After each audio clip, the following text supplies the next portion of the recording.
Det er ham, der sidder på en trappesten, eller ligger på en bænk på byens torv. Af og til, der får han sig en lille en, i fred og ro, hvis han kan få lov.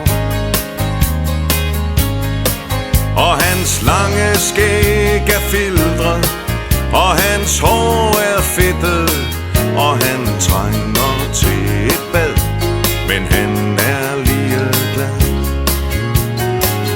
Han ser på den, der skynder sig forbi.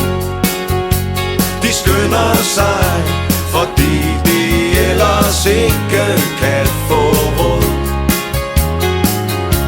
til alle de ting, de køber rundt omkring. Men sådan et liv, det har han prøvet, og det var ikke noget.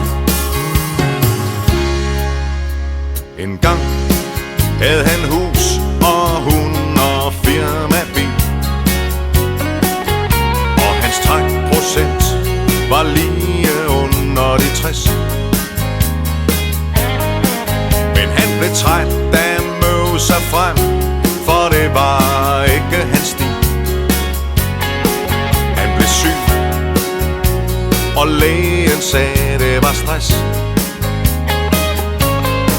Og da konen skred, og jobbet røg, og vennerne faldt fra, så sagde han pænt farvel, og passede sig selv. Han ser på den, der skynder sig forbi. De skynder sig, fordi de ellers ikke kan få råd til alle de ting, de køber rundt omkring. Men sådan et liv, det har han prøvet, og det var ikke noget.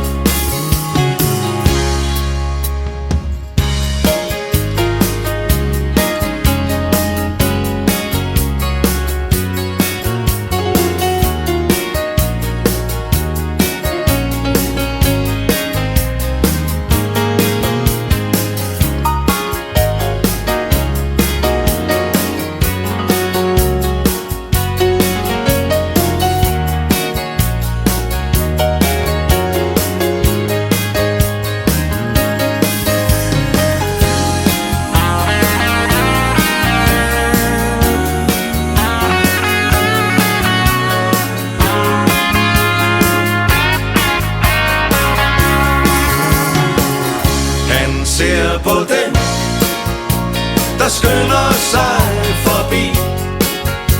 Måske fordi de er bange for at se de ting, der sker.